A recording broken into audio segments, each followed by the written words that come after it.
In love, young and old are the same. In love, loss and gain are the same. In love, the worlds are the same. In love, autumn and spring are the same. Its down is up and up is down. The earth and the heavens are the same. The place of love is a circle. Each spot is equal to the other. Welcome everyone to Live Oak. I'm Kristen Ingalls, a member of your worship ministry, and I will be assisting Reverend Jonathan Young with today's love service. In this morning's service, we will look at the many dimensions of love. Love for a beloved, for friends, for humanity, and for the divine. Welcome to this house of celebration and memory. Just reflecting on those words, the love we need, the love we give, the love we are challenged always to remember and to share. I'm strong on the needing part. I need love. We need it. It's good to know that. For our opening words here, I'm going to call on Anne Bach to read one of her poems.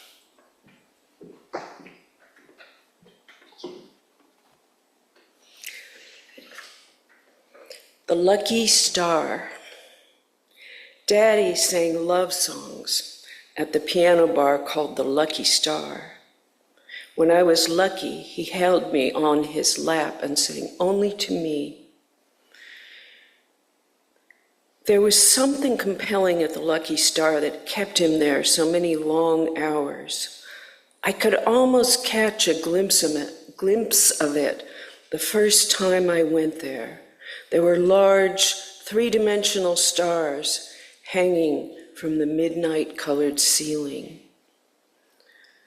Another magical ceiling was the elaborate Catholic church, high enough to let in God from heaven. Maybe God slipped in through the tall, stained glass windows, but I never quite saw him do it. Though I searched all the corners, I could never catch a glimpse of either the Father, the Son, or the Holy Ghost lurking there. My favorite part of church was looking at the pretty hats the ladies wore. Maybe it was the hats that made church special. The nuns at the Catholic Church directed us to read the lives of the saints. I read and reread them looking for clues. Florence Nightingale captured my imagination. Maybe it was the outfit, the hat and the long blue and red cape, or her stylish brown hair and red lips, and all those wounded soldiers loving her. I wanted to dress like that and be loved like that for what I did. It was all so romantic. Like the songs Daddy sang, when your heart's on fire, smoke gets in your eyes. Years after he died, I find a tape of him singing. As I listen, I am small, and the world is again full of magic. Love songs, love stories, romantic movies remind us of the important business of life, of seeking to be a couple, but they reference more than that. They reference our common bond as human beings, our dedication to causes we care about, our aspirations for transcendence. So I chose one of the great love stories, Casablanca, to take a look at and see what all it means. Revisiting old movies is revisiting the time we first saw them or heard about them. And you don't even have to know this movie. This is a kind of movie from a certain time, a time way back when we had visions of what life would be like, when we knew about our longings, but we didn't know how to get there yet. So we start in Casablanca. That is a mixed up place. It's chaotic. The marketplace. We're at the margins. This isn't Europe. This isn't New York. This is out at the edge of things. That's its virtue. During a time of war, people escaping have some chance of getting out. If they can get to Casablanca, possibly they could get to Lisbon and possibly to the US. This is the promised land in that horrible moment of history. There's a police bulletin. Some German couriers have been murdered. They were carrying some important documents. That's an item in this story. That becomes the holy grail of the story, those documents. A plane is seen flying over a cafe, Rick's Cafe American, a saloon really, a fancy nightclub that will be the center of our story. These are Nazis. The country is under control of Germany because it was a French colony and Germany has conquered France, but it's at the edge where things are a little porous. There aren't a lot of German troops. There are French police that are more or less in charge, that are more or less in sync with the Germans. There are two French governments, the Vichy government, located in this spa, this vacation town in the south of France, Vichy. And then there are the Free French forces, but this part of the former French Empire is controlled by the Nazi sympathizers. So this arrival of this plane, this is the presence of danger. This is shadow. This is the part of life that would bring conflict. We get to Rick's and we see Humphrey Bogart dashing. Wonderful to set a movie in a nightclub, so he gets to wear a white dinner jacket through most of the movie, looking great. And that's Peter Lorre, a low-level outlaw, thief, smuggler. He's got those documents. Was he involved in the murder of those? Well, probably somehow. Rick despises him, and the character says, well, Rick, since you despise me, I trust you. And he has Rick keep the papers and is very quickly killed. So now we have the MacGuffin, we have the Grail, well, Humphrey Bogart, and what will happen in the story? This place, this nightclub, by the way, the cantina in the Star Wars stories was inspired by this. These are places at the edge of order, places where things are chaotic, where the outlaws can come. And if you need some outlaws to do some, suspicious deed, this is the place to recruit. There are people waiting in Casablanca, hoping to get these letters of transit, these exit visas, hoping they can escape. Meanwhile, not able to do much. Play cards, drink. This is suspense. This is purgatory. You can't get to heaven yet, but you have hopes. And there are moments in our stories that are like that. I am reminded that there's a slang for the word Bogart. That is, back in the days when you were passing around something, and this is don't Bogart the weed, right? Don't hold on to it, implying the selfishness of his character. And he is very selfish, and we'll find out why in the course of the story. But it's a love story, not at the moment. He doesn't look out for anybody but himself. And then somebody arrives, somebody from the past, somebody he cared about. He doesn't meet her right away. She's there and she sees Sam, the piano player who she knew years ago in Paris, and she asks Sam to play it. But he doesn't know what he's talking about. Let's say the song. No, I don't know what you're talking about. Well, I'll hum it for you. Da da da da da da da da da da. Oh, that's what he plays it. Sing it. And he's very reluctant. See, Rick won't let him play that song, which he loved years ago. It's their song. You must remember this. A kiss is still a kiss. A sigh is just a sigh. The fundamental things apply as time goes by. And the movie is very much about time going by. There's a reference to an earlier time, more Edenic, when things were better. Is there a future? Well, we'll see. These people gathered at Rick's hope so. It reminds us there are patterns in our stories that were around before we were even here, and will be here after we are gone. Well, he does connect with her, and then ends up spending the evening drinking. Of all the gin joints in all the towns in all the world, she walks into mine. He's got regrets, he's got remorse. Edith Piaf, toward the end of her career, sang a song called No Regrets, No Regrets. I don't buy that for a moment. I think I'm older than Edith Piaf when she sang that song, and I got all kinds of regrets and remorse. I try to keep it down to a reasonable level.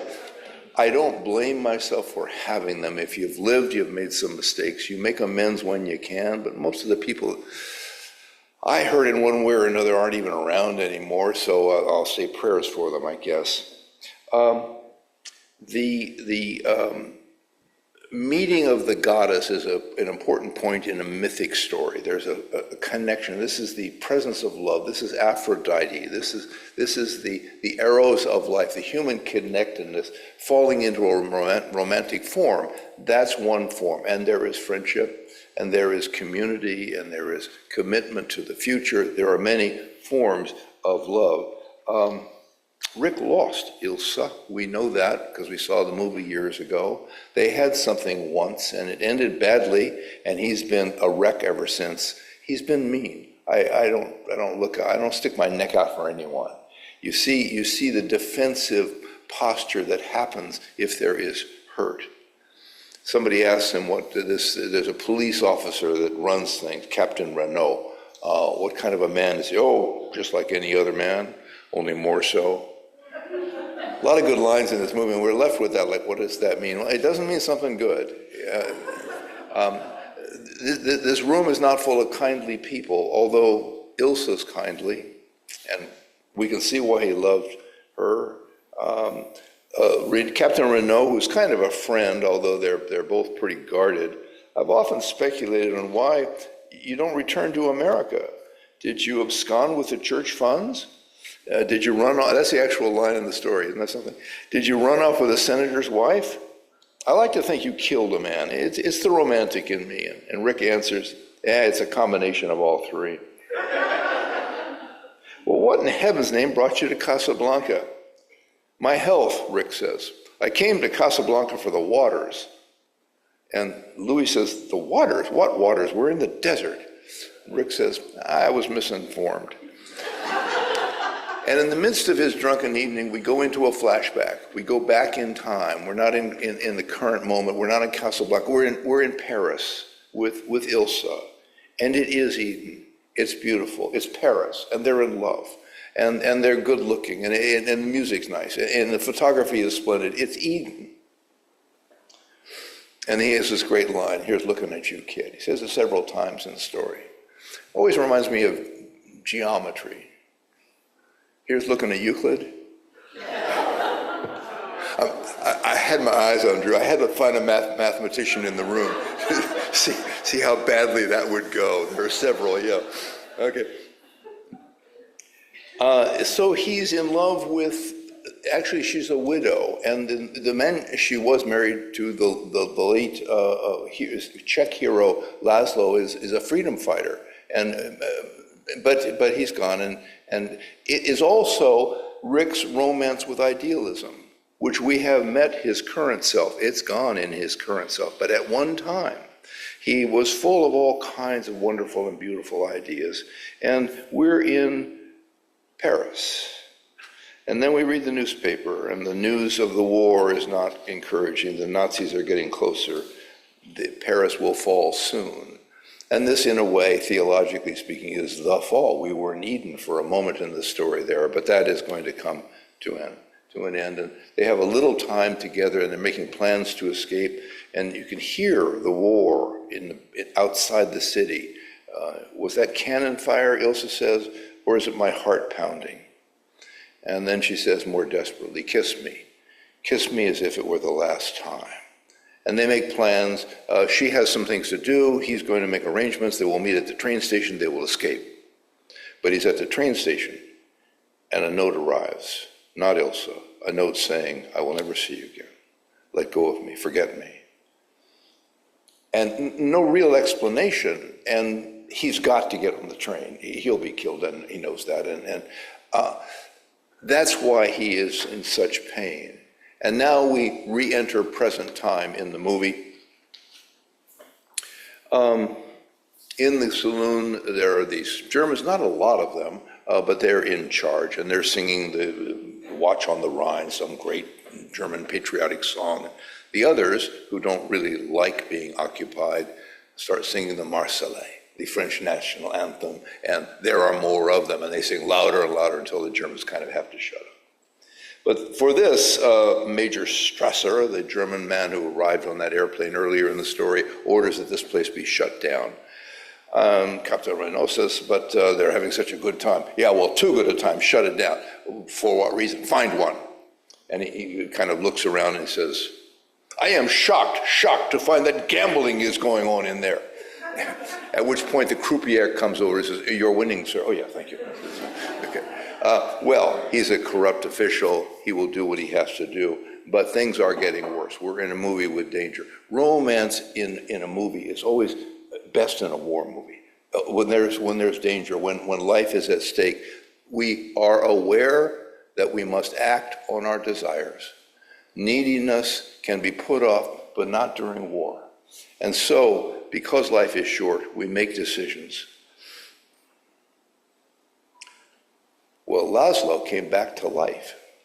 We didn't know what was going on. Humphrey Bogart didn't know. His character, Rick, didn't know when he got that note why Ilsa did that. And he still doesn't know. He sees that she's back with Laszlo, and actually, Laszlo's famous, so he knew he was alive. And Laszlo tells his wife, Ilsa, that he has learned that Rick has those letters. That is what they need.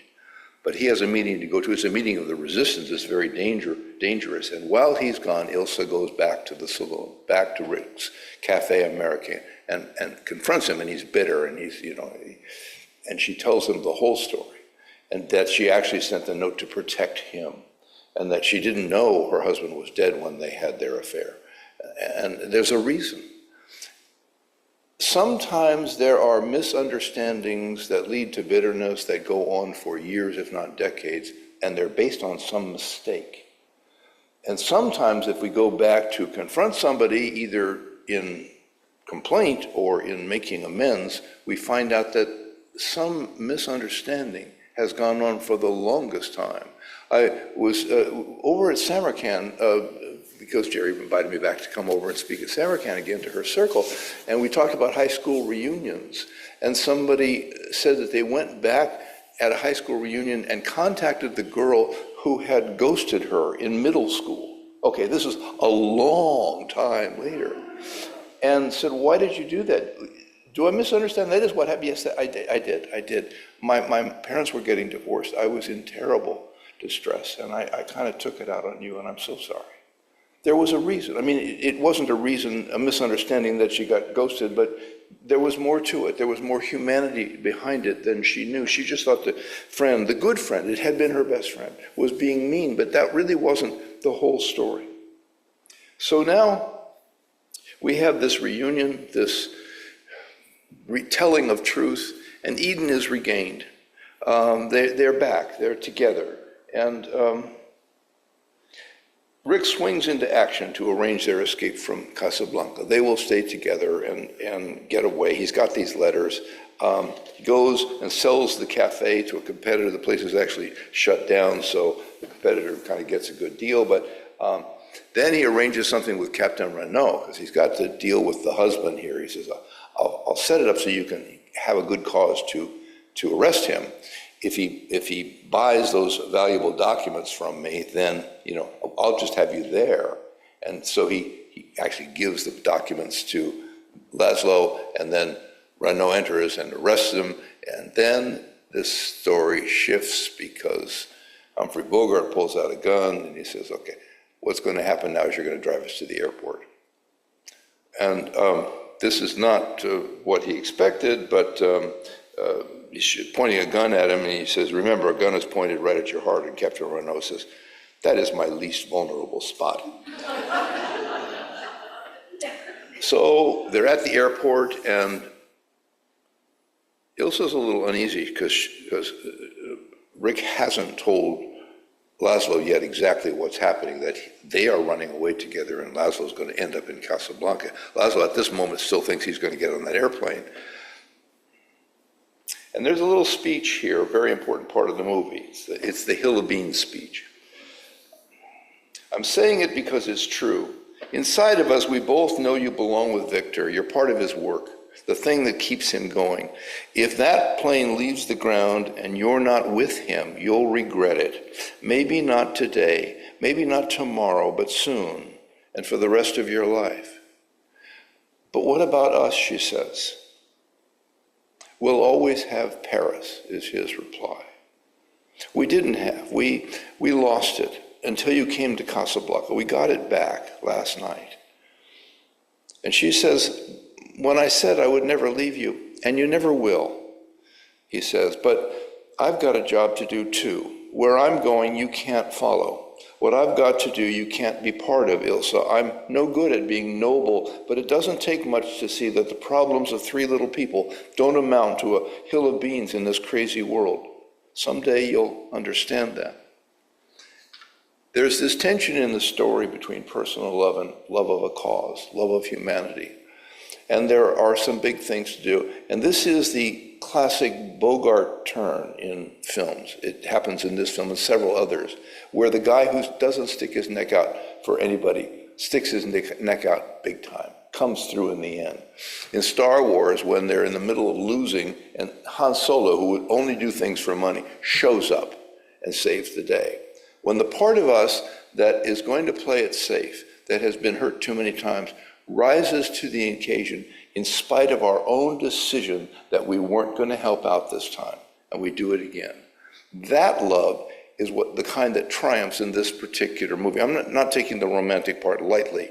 It is a very romantic story, and they will always have Paris. They will always have each other. If you've had a wonderful love connection, but it's not here anymore, there was divorce, there was death, for some reason it's not here anymore, it's still here. You always have Paris. You have whatever love you took, the nerve, the risk, the courage to allow yourself to enjoy. It stays. So this is the sacrifice for a cause as Laszlo and Ilsa walk to the plane. The Germans arrive and the commander, radio tower, stop that plane. He pulls a gun, Rick fires first. We now have a dead German Nazi officer. Rick turns to Captain Renault, who's in charge, who says, round up the usual suspects. He's going to protect Rick. Didn't see that coming. They have more idealism than they thought. These were both corrupt people that were just protecting themselves, and they had hearts, and we see it at the end of the story. And this ends up being a mythic tale about getting politically involved. When the plane takes off, it's transcendence. Idealism has prevailed. The hero, who has further resistance work to do, and his wife ascend into the heavens on a plane bound for Lisbon, where they can get a plane to New York, where he can continue his work. And Louis Renault, the very corrupt police captain, said, maybe you should get out of Casablanca. I think I'm going to arrange an exit visa for Brazzaville, which is deep in Africa, still controlled by the Free French. So he could start a saloon, he could do some work, some good cause. And then he says, it makes it clear that he'll be leaving Casablanca too. He has been corrupt enough, he's going to go help the right side, finally. That's when Rick turns to Louis and says, this could be a beginning of a beautiful friendship. So that kind of love prevails in the story. Rick goes off into the fog with Louis to do some work in this world for a higher kind of love. It is a fable of citizenship with idealism, the duties of the private self in the public world. It is a story about the romance of activism. So what about this familiar story? What kind of action steps can we get here? What is the takeaway? Well, clearly to prioritize love and compassion, show kindness and empathy to others, even in difficult circumstances. I know this one is set in wartime, but we're in rough times again. We need the connection in times of distress. To embrace moments of caring when we find them. The next one is to seek reconciliation where there have been hurt feelings. To let go of being protective, as Rick finally does, and find ways to make amends for your part in the difficulties Our focus is usually on the other party's contribution, and there's usually something real there. But look in the mirror, we probably have played some part as well. The next one is grab golden moments of connection.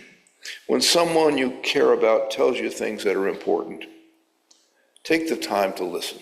Even if you got someplace to be right then, even if life is pressing in, take that time. And the last one is, think of a time when you put heartfelt energy into a cause, a project, or an experience. To quote Cornel West, justice is what love looks like in public. Remember what you got out of it, the feelings of purpose and fulfillment. You must remember this.